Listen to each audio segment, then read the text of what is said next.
Hey, friends. I know I'm a couple days late on this. It's been quite the week, but I do want to keep you updated on what's going on with the markets. So today is Wednesday, and of course, today is the day the Fed is going to make their announcement on what they're going to do with the Fed rate. And right now, I don't see anything happening. They're not going to cut. They're not going to raise. They're just going to stay steady right where they're at about that 5.5%.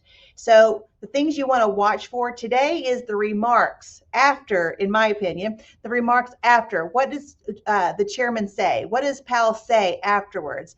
That is what a lot of the investors stuff really listen to on how they are going to invest their money, buy, sell, that kind of thing. So let me share my screen with you and let's get started on what's going on this week.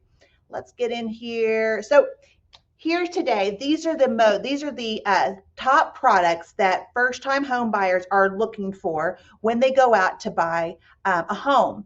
These are not what rates are right now. Basically, what they do is they call main financial institutions and banks and say, hey, if you have a first-time home buyer and they're putting 25% down and they have a 700 credit score, what does that rate look like?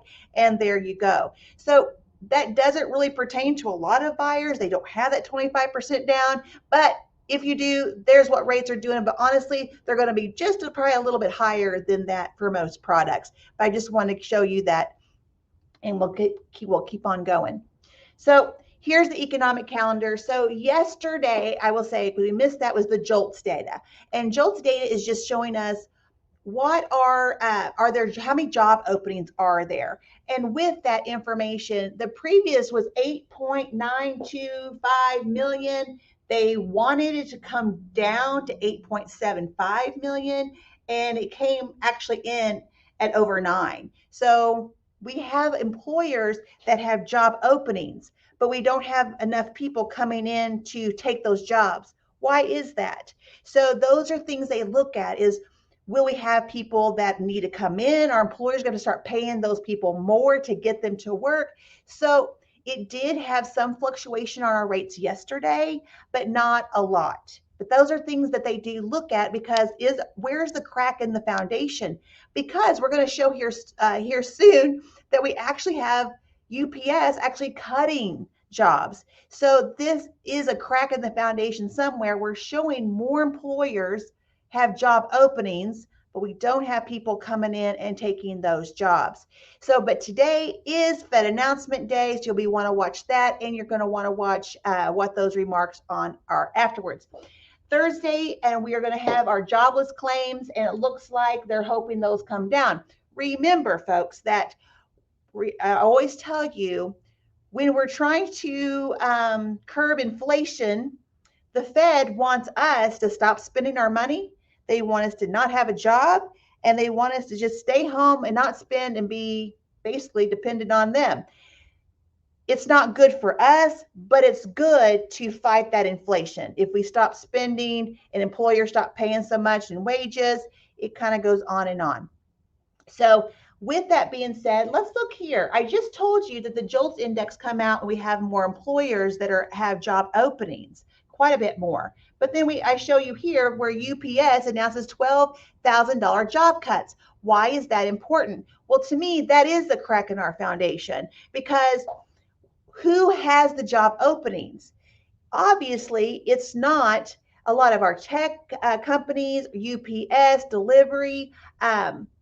Those are going down. They're cutting those jobs. So does that mean that people are not buying so much on Amazon? They're stopping their spending and they just don't need as many workers out there to make those deliveries. So right there, maybe it's the crack in the foundation. Maybe it's the economy kind of settling down a little bit, kind of seeing where is the market heading, where are jobs needed, and where are jobs cutting. And I'll kind of help balance the system out a little bit. Also, I want to show you this. Home prices begin to cool in November after 9 straight months of gains. Well, to all the media out there that want to say, oh no, the markets are crashing, home prices are going to fall, home prices are dropping, you got to read further into this article, because it really depends on where you live, on what home prices are doing. And what this article is saying is, if we come down here, home prices started to fall in November after 9 straight months of gains. Well, that's a really scary thought. But if you go down, what they've looked at is Seattle and San Francisco, the largest monthly price decline. So we're looking at metropolitan areas. But if you go down here, it also tells you prices nationally were still higher than the year before. So we still have a market that we don't have enough inventory. We are still in a market in most places that there are multiple offers still being done. What you need to know is, in your specific location, what are the home prices? What is the inventory in your specific location? I personally use Altos Research, where we can just put in the zip code and it will tell us what home prices are doing for your specific area. This is a great place for you to go as well, or call your local realtor and ask them, because what's happening in Seattle and San Francisco on the West Coast may not be happening in the Midwest, from Texas up to North Dakota. So it depends on where you live and where you're moving to. So keep that in mind. Don't listen to the naysayers, the doom and gloom media. Home prices are falling, but only in a very specific locations in those large metropolitan areas. So make sure you look at that. But again, what I just said, housing demand rises. We are having people out there. People are coming out and they're wanting to buy homes, but our inventory is still low. So we are still getting those multiple offers on that. I think the main thing I wanted to just address with you guys today is that the Fed is not going to be making any changes today. Listen for the remarks. And although we do see that when looking at the job markets, because it is the data that the Fed looks at, yes, some employers are showing that they need work. I know our manufacturing is increasing. Are those the jobs that are opening up? Whereas you have UPS, for example, we had the airlines I showed you a few months ago. Those are cutting jobs out. Why is that? I think it's because people have stopped spending so much money. And I think really it's showing that our market is leveling out. So what's happening today is the Fed, and then this is what the markets, what I look at when I talk to you guys about interest rates. I use MBS Live, I use MBS Highway as well, but this here will show you what the 30-year bonds are doing, because that's what the mortgage rates are going off of, is our bond market. And remember, I've talked to you before about the yin-yang effect.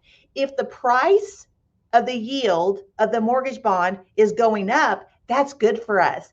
Those are gaining momentum, rates are coming down. But it also goes the other way. If the yield on the bond is dropping, rates are going up. So right now, I think we're going to stay very stagnant through today until we see the Fed announcement. And then we'll kind of see how the investors take that information and decide what they're going to do with that. If you have any questions, I'm Karen Snyder. You know I'm your mortgage mentor. I'm always here to answer any questions. I try to be as transparent as I can to show you what we look at when we're advising you on how to lock your interest rate. This is a busy week, and so we'll continue to update. And on Monday, I'll do another video, and we'll show you what we expect as we go into our first week of February. Have a great day, guys, and I'll talk to you soon.